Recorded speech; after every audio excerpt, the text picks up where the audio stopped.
Կոչվի սենց, հա։ Ապրիլի 3-ին վաղ առավոտվանից ես տարբեր ահազանգեր ստացա, այսինքն մի քանի ահազանգ եմ ստացել հարազատներից եւ ի վերջո մի դատապարտյալից, որի հետ խոսելիս ես ոռնոց էի լսում։ Դա մի սարսափելի վիճակ էր։ Ես անմիջապես զանգահարել եմ քրեակատարողական ծառայություն հասարակայնության հետ կապերի բաժին եւ հարցրել եմ ինչա կատարվում 5-րդ հարկում Նուբարաշենի։ Դա Նուբարաշենը ես շատ եմ եղել ծմադատապարտյանների մոտ 5-րդ հարկում 98 թվականին եմ առաջի անգամ գնացել։ Եվ հիմա ես համեմատություններս է թվի, որ մի սարսափելի վիճակ էր այն ժամանակ։ Դրանից հետո ես զանգել եմ MIP գրասենյակ եւ ասել եմ, որ սենց վիճակ է այնտեղ։ Մանրամասն տեղեկություններ եմ ստացել եւ ես անմիջապես գրառում եմ արել, որովհետեւ դա արտառոց իրավիճակ է, երբ անպաշտպան մարդկանց մտնում են այդ սպեցնազ կոչվածը 30-40 հոգով, ես հիմա ձեզ կնկարագրեմ, թե խոշտանգումը ներողություն, ինչպիսին է եղել, երբ գետնին տապալելով, նախ խցերը ավիրել են, ամեն ինչ թափել շպրտել են սնունդը, հագուստեղենը եւ այլն, եւ գետնին են գցում ուրեմն դատապարտյալին, կանգնում են վրան ու սկսում են դուբինկաներով ծեծել, ասենք այդ կոտրվածքների մասին տեղեկությունները, դա այդ հարվածները, ինչի համար հարցնում էին բոլոր դատապարտյալները, ինչի համար են դա անում, ուղղակի այդպես են ուզում, այդպես են, ես 16 թվականին էր նման մի բան պատահել, էլի Նուբարաշենում, այն ժամանակ էլի օմբուդսմենի գրասենյակը արձագանքեց, իդեպ շնորհակալ եմ օմբուդսմենի գրասենյակին, Տիկին Մանասյանին, արագ արձագանքման համար, եւ ինձ թվում էր, որ դեռ դա շարունակվում էր,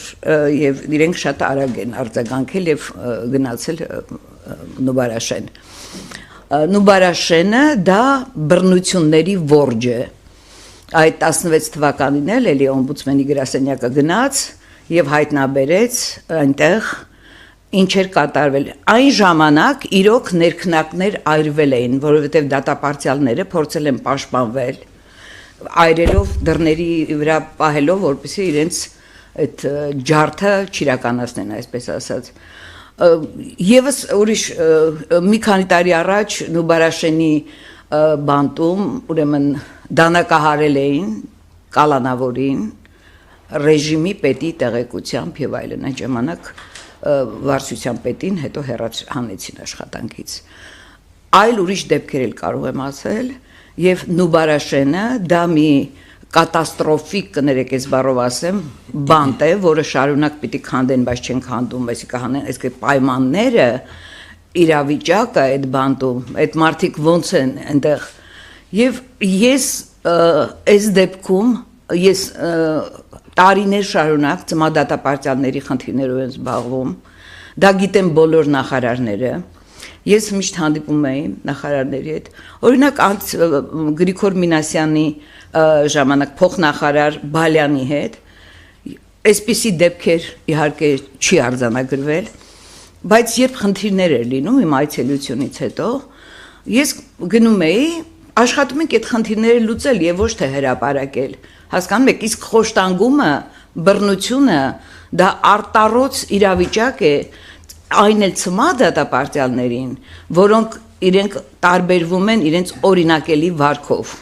Տիկին Ալեքսանյան, խնդրեմ ներկայացնեք մասնավորապես արդյոք տեղեկություններ հայտնել են ձեզ, որն է եղել պատճառը։ Դե ես ասում եմ, որ իրենք հարցնում էին,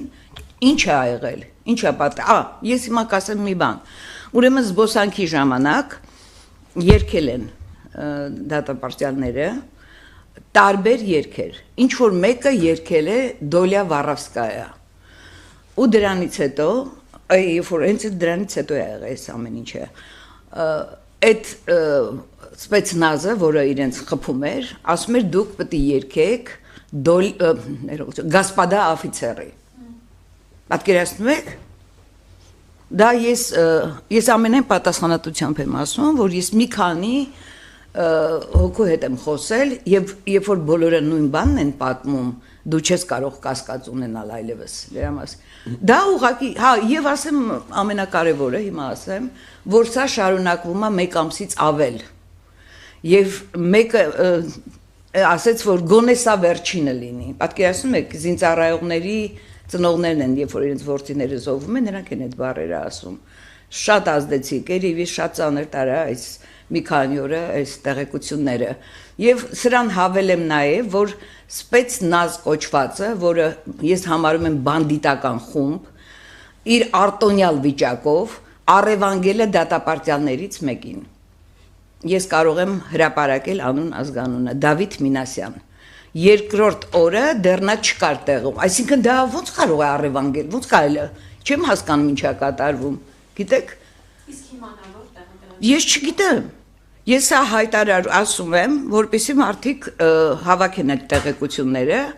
ճշտեն այդ ամեն ինչը, եւ այսինչ արտոնյալ վիճակ է։ Ես գիտեք ինչ, ես աշխատել եմ